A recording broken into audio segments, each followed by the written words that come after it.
Good evening, church. My name is Josh or Joshua. I've been attending All Saints since 2001. You might have not seen me before, probably because I don't normally come to the evening service. I'm a morning service goer. This time is normally my nap time. I'm still probably asleep at this point and waking up for dinner. So today we're going to touch on continuing on from the sermon series on fruits of the spirits. In the middle of our sermon series, looking at the book by book Bible overview, we're going to be looking at faithfulness. Before I start, I want to say if you've heard me preach before, I normally do my apologies at the beginning. I'm sorry if I mumble, if I speak too quickly, or if I don't speak loudly. I know Madeline, you will tell me all the time if I'm not doing it. I respect you and I appreciate you telling me that. So yes, as I just touched on before, we're going to be looking at faithfulness, but rather than looking at it from one aspect, from just man's aspect of how we can be faithful to God, we're going to look at it from how God is actually faithful to us and continues to be, and then how we, as children of God, can be faithful to him in today's turbulent world.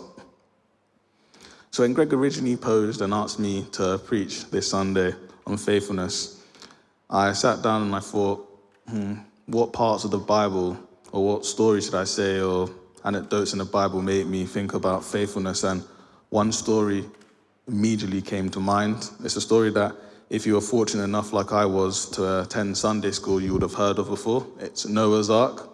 Normally when you're told the story in Sunday school, you just hear it from the aspect of, you have if I'm going back to my memory when I was in Sunday school, just over there, you would hear it from the aspect of, it would be Esther Barnett, who used to attend the church here. She would come up to us and we'd have our little colouring book of Noah's Ark and two animals of your most popular favourite animals, whether it's a tiger, a lion, a bunny, whatever, a dog, and you would colour it in, and you just thought it was a really cool story with regards to God just randomly thought on a random day, let's actually just bring all the animals across the world and get Noah and his family to go into an ark, and we're going to flood the earth. And then after 40 days, the waters just magically went away and they came out of the ark and life just continued. But as you get older, and I've had the opportunities to, thanks to amazing youth work here and then the different faith warriors that we've had at our church, and me reading the Bible myself, I've been able to actually understand the reasoning why God flooded the earth at that time. And as I've gotten older, and especially this week whilst preparing for the sermon, seeing the elements of faithfulness that both God displayed and what Noah and his family displayed. So there's an assumption that I just made here, assuming that everyone has heard Noah's Ark, heard the story account of Noah's Ark. If you haven't, it can be found in Genesis between chapters 5 to 9. And just to give a run through, it won't be super quick, but it won't be at the same time very, very slow that we're here till 7:30, because we might all be hungry if you haven't had your tea or dinner. But as a result of man's continuous sin, God wished that he didn't create humans anymore, and decided that he was going to flood the earth. However, in doing that, he told one man, Noah, that he was going to do this and commanded him to build an ark. Now, the first thing that I want to point out here is that it's very easy for it to seem as if the world back then, how many thousands of years ago it was, that it was completely different to how we're living or how the world is now. As it was back then, as it is today, the world still seems to be in rebellion to God, not following his decrees and commands, turning away from him. So back then, as a result of that, God decided, like I mentioned, to flood. However, he let Noah and his family know what was going to happen and commanded them, or gave them instructions, to build an ark. Now, this ark wasn't just any small boat, so I'm not sure if you've had the opportunity to go to, let's say, the Isle of Wight, for example, and you get on the little ferry and from Portsmouth and you go across, and to me, that's a fairly big boat, because I don't like going on boats, to be honest with you. However, this boat that God commanded Noah to build, it wasn't a small boat. It was approximately 300 cubits long, 50 cubits wide, and 30 cubits high. So to put that into perspective in regards to how big it was, it's roughly the same size as an American football field. So if you're an American football fan, Today at the Tottenham Hotspur Stadium, there was an American football game between the Jacksonville Jaguars and the Chicago Bears. And if you watch football, you'll know how big Tottenham Hotspur's football stadium is. So that's how big the Ark was.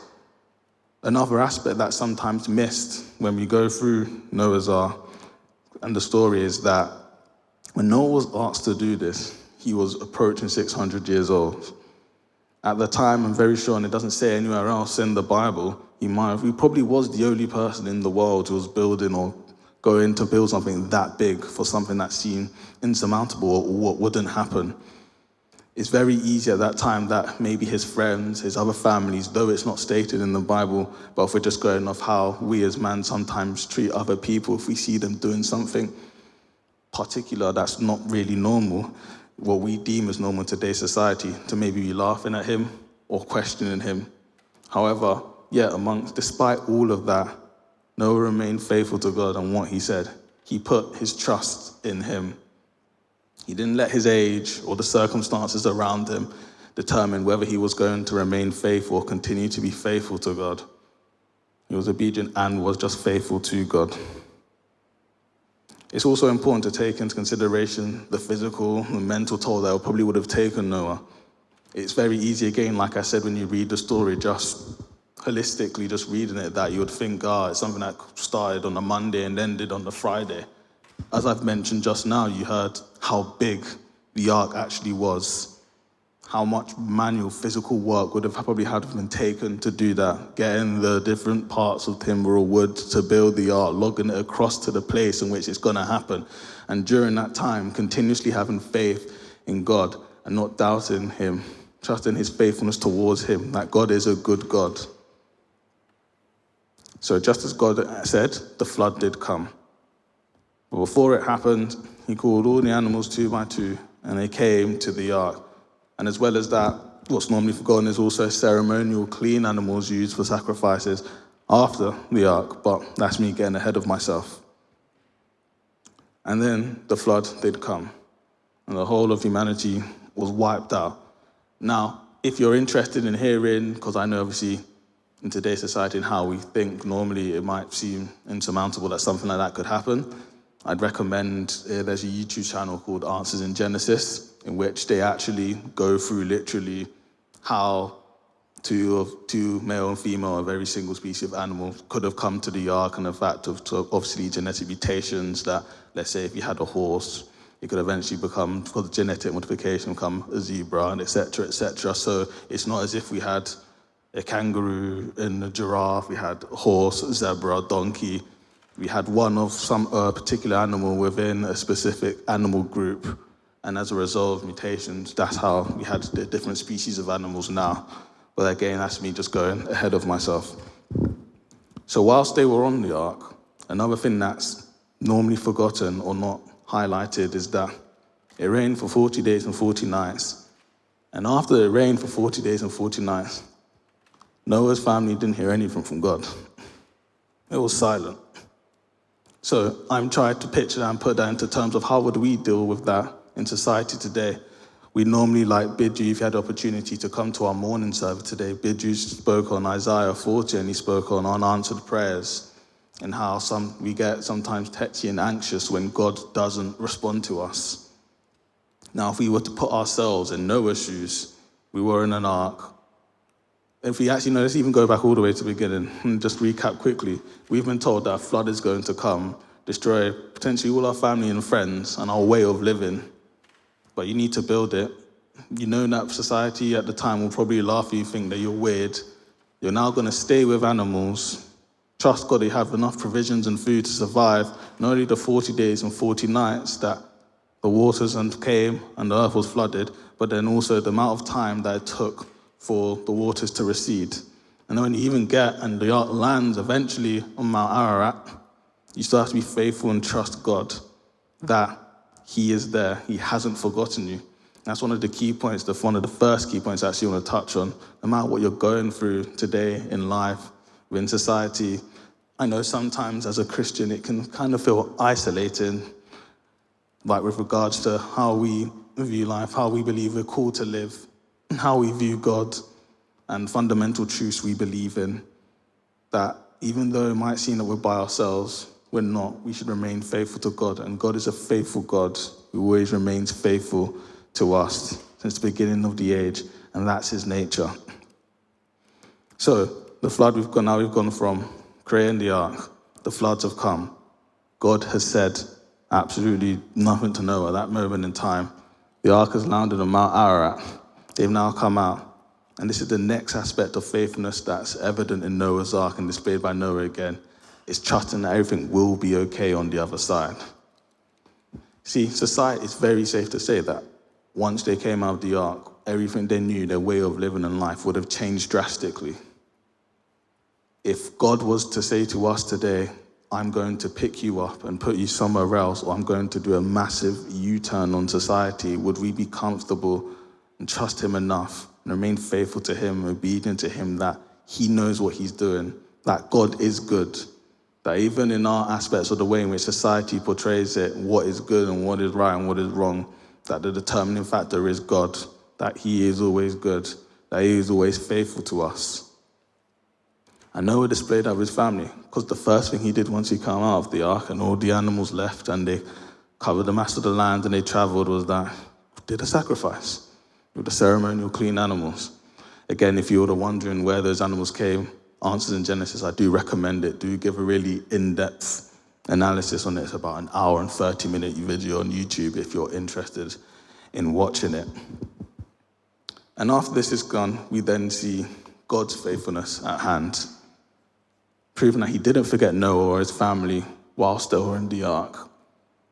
After the sacrifice was done, God put a rainbow in the sky, promising that he will never flood the earth again. No matter the amount of times that man turn away from him or don't look to him in faithfulness, that move away. I'm not sure if you remember Claire Payton-Jones, in one of the prayers that she gave was that we remain faithful and we stay on the narrow path throughout the way on the rest of our lives. And that was one of the prayers that stuck with me, especially when preparing for this sermon. And it just really struck me, especially today, that society now isn't massively different probably to what it was back then. If we look at the numbers, and I'm a massive data geek probably because of my occupation currently, that less than 50% of the country believe in God, that don't have a faith. Where numbers are rising in other aspects in terms of following different religions, people seem to be turning away from the one true God. And I just want to say, even with the storms of life and everything that's going on, be confident and remain faithful in God. Stay on the narrow path. In our men's prayer breakfast, Mark, I'm not going to point him out, he said something along the lines of, with regards that paraphrasing here, that we shouldn't be concerned with all the storms that are going on, that God is still in control. We have a faithful God. He promises to remain faithful to us till his son comes down, and we will be here with him in heaven. So that's the long story short of Noah's Ark, and there's the two key aspects, like I said, that really stick out to me with regards to faithfulness. Is first, God's faithfulness in not forgetting Noah. He didn't forget him. Though he was silent, he didn't forget Noah. And that's one of the main points I want to point out to everyone here, that if you have a prayer that you've prayed for or a prayer that you're waiting for, God hasn't forgotten you. He is a faithful God. And what God deems is good, for he is always good, and he is holy. And the second thing, and the main point of faithfulness that sticks out to me, is Noah's faithfulness and obedience throughout the whole time and the process of building the ark, the flood, waiting for the waters to die down, and then going out and embarking on life, because it would have been completely different. Society, we don't know what's going to happen tomorrow. There's turmoil everywhere, whether it be economically or in war or politically at this moment in time.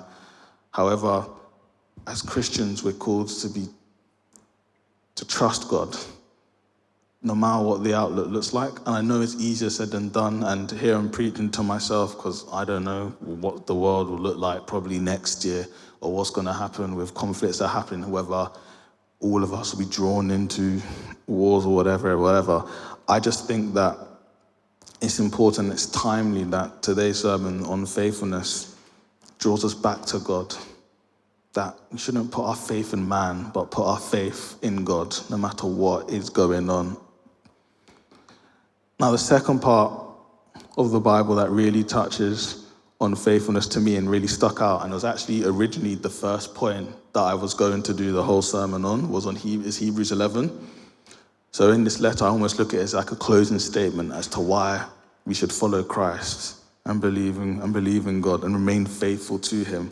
So in this letter, Paul touches on the faith heroes, and I was going to go bit by bit and look at how Abraham was faithful and Joseph and Jacob, etc., etc. But I actually think it's just better to read it.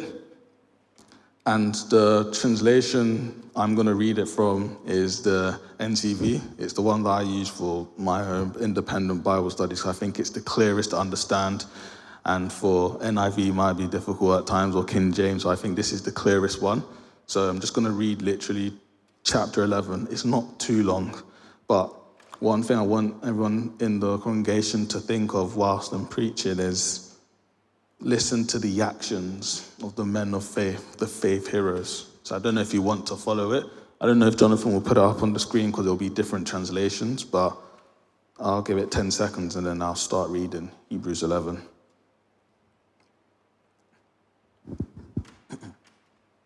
What is faith? Faith means being sure of things we hope for and knowing that something is real even if we do not see it. Faith is the reason why we remember great people who lived in the past. It is by faith we understand that the whole world was made by God's command, so what we see was made by something that cannot be seen. It was by faith that Abel offered God a better sacrifice than Cain did. God said he was pleased with the gift Abel offered and called Abel a good man because of his faith. Abel died, but through his faith he is still speaking. It was by faith that Enoch was taken to the heaven so that he would not die. He could not be found because God had taken him away. Because he was taken, the scripture says that he was a man who truly pleased God. Without faith, no one can please God. Anyone who comes to God must believe that he is real and that he rewards those who truly want to find him. It was by faith that Noah heard God's warning about things he could not see. He obeyed God and built a large boat to save his family. By his faith, Noah showed that the world was wrong, and he became one of those who are made right with God through faith. It was by faith Abraham obeyed God's call to go to another place God promised to give him. He left his own country, not knowing where he was going to go. It was by faith that he lived like a foreigner in the country God promised to give him. He lived in tents with Isaac and Jacob, who had received the same promise from God. Abraham was waiting for the city that has real foundations, the city planned and built by God. He was too old to have children, and Sarah could not have children. It was by faith that Abraham was made able to become a father because he trusted God to do what he had promised. This man was so old he was almost dead, but from him came as many descendants as there are stars in the sky. Like the sand on the seashore, they could not be counted. All these great people died in faith. They did not get the thing that God promised his people, but they saw them coming from far in the future and were glad. They said they were like the visitors and strangers on earth. When people say such things, they show they are looking for a country that will be their own. If they had been thinking about the country they had left, they could have gone back. But they were waiting for a better country, a heavenly country. So God is not ashamed to be called their God, because he has prepared a city for them. It was by faith that Abraham, when God tested him, offered his son Isaac as a sacrifice. God made the promise to Abraham, but Abraham was ready to offer his own son as a sacrifice. God had said, "The descendants I promised you will be from Isaac." Abraham believed that God would raise the dead, and really, it was as if Abraham got Isaac back from the death. It was by faith that Isaac blessed the future of Jacob and Esau. It was by faith that Jacob, as he was dying, blessed each one of Joseph's sons. Then he worshipped, and he leaned and he leaned on the top of his walking stick. It was by faith that Joseph, while he was dying, spoke about the Israelites leaving Egypt and gave instructions about what to do with his body. It was by faith that Moses' parents hid him for 3 months after he was born. They saw that Moses was a beautiful baby, and they were not afraid to disobey the king's order. It was by faith that Moses, when he grew up, refused to be called the son of the king of Egypt's daughter. He chose to suffer with God's people instead of enjoying sin for a short time. He thought it was better to suffer for the Christ than to have all the treasures of Egypt, because he was looking for God's reward. It was by faith that Moses left Egypt and was not afraid of the king's anger. Moses continued strong as if he could see the God that no one can see.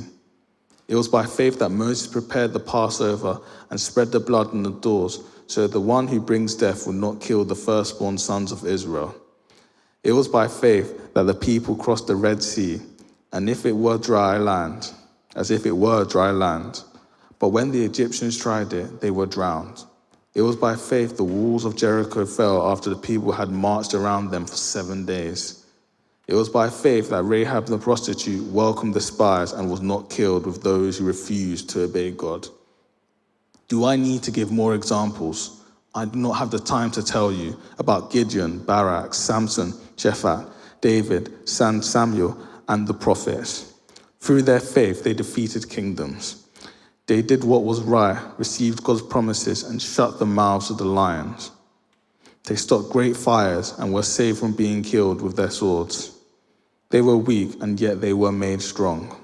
They were powerful in battle and defeated other armies. Women received their dead relatives raised back to life. Others were tortured and refused to accept their freedom, so they could be raised from the dead to a better life. Some were laughed at and beaten. Others were put in chains and thrown into prison. They were stoned to death. They were cut in half, and they were killed with swords. Some wore their skins off sheep and goats. They were poor, abused, and treated badly. The world was not good enough for them. They wandered in the deserts and the mountains, living in caves and holes in the earth. All these people are known for their faith, but none of them received what God had promised. God planned to give us something better so that they would be made perfect, but only together with us. So as I come to a close in this sermon, I just want us to remember the examples of Noah's faithfulness throughout his episode with regards to the flood and building the ark and life afterwards. I want us to remember the faith heroes and the different trying circumstances that they encountered and the faithfulness that they displayed as examples of how we can go and deal with life today. I'm not saying that we're going to go through the exact same situations as they did, but there will be trying times. Life is never easy.